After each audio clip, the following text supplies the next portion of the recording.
చాలా అన్యాయం జరుగుతుంది.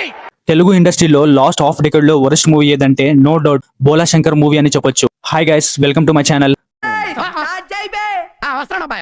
మెహర్ రమేష్ ఫిల్మోగ్రఫీ చూస్తే ఎక్సెప్ట్ బిల్లా ప్రతి ఒక్క మూవీ రాడే అని చెప్పొచ్చు. నందమూరి ఫ్యామిలీకి శక్తి లాంటి డిజాస్టర్ మూవీ ఇచ్చాడని ఫుల్ గా ట్రోల్ చేశారు మెగా ఫ్యాన్స్. కట్ చేస్తే మెగా ఫ్యాన్స్ కి రాడ్ రంబోలా మూవీ ఇచ్చాడు మన మెహర్ రమేష్ అన్న. ఏదో అనుకున్నాను కానండి, అమ్మో మామూలు విషయం కాదు, చాలా గొప్ప.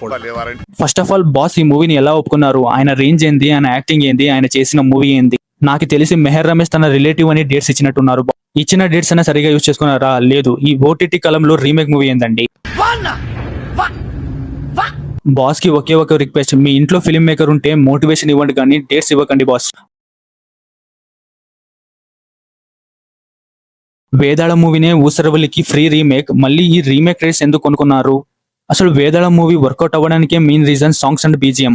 ఇక బోలా శంకర్ మూవీలో సాంగ్స్ అండ్ బీజిఎం గురించి ఎంత తక్కువ మాట్లాడుకుంటే అంత బెటర్. మూవీ అనౌన్స్మెంట్ రోజే తెలిసిపోయింది ఇది షెడ్డికి వెళ్ళిపోయే మూవీ అని. అట్లీస్ట్ ప్రమోషన్స్ కంటెంట్ అయినా సరిగా వదిలేరా అంటే లేదు, ఫుల్ ట్రోల్ అయ్యే మెటీరియల్ వదిలేరు. ఇంత నెగిటివిటీ ఉన్న మూవీని సోలోగానే రిలీజ్ చేశారంటే అది కూడా లేదు. మోస్ట్ హైప్డ్ ఉన్న జైలర్ మూవీకి ఆపోజిట్ గా రిలీజ్ చేశారు. ఇక జైలర్ మూవీ కలెక్షన్స్ లో ఈ మూవీ 15% కూడా కలెక్ట్ చేయలేకపోయింది. ఇక మూవీ విషయానికి వస్తే బాస్ యాక్టింగ్ అండ్ కామెడీకి ఒక సపరేట్ ఫ్యాన్ బేస్ ఉంది. బట్ ఈ మూవీలో ఆయన కామెడీ అండ్ యాక్టింగ్ అయితే ఫుల్ క్రీన్స్ గా అనిపించింది. అసలు పవన్ కళ్యాణ్ రెఫరెన్స్ ఎందుకు, నెడుము సీన్ ఎందుకు, జబర్దస్త్ గ్యాంగ్ ఎందుకు, తమన్నా యాక్టింగ్ ఏంది? మూవీని జాకీలు పెట్టి లేపినా లయని స్టేజ్ కి తీసుకెళ్లిపోయారు. ఇక స్టోరీ అండ్ స్క్రీన్ ప్లే గురించి ఎంత తక్కువ మాట్లాడుకుంటే అంత బెటర్. చెప్పడం మర్చిపోయా, ఈ మూవీకి అండ్ ఏజెంట్ మూవీకి ఒకే ఒక ప్రొడ్యూసర్. ఎలా సార్, ఎలా తీస్తున్నారు సార్ మీరు మూవీస్? రే నీకు దండం పెడతాను, నువ్వు రే ఏందిరా ఇట్లా అయిపోయావు తయారు. మీరు నమ్మకపోతే నేనేం చేయాలి మాస్టర్?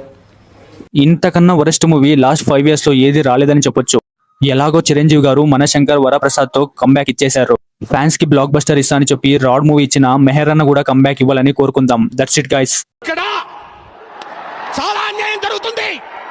మరిన్ని ఇలాంటి వీడియోస్ కోసం వీడియోని లైక్ చేయండి, ఛానల్ ని సబ్స్క్రైబ్ చేయండి. Thank you.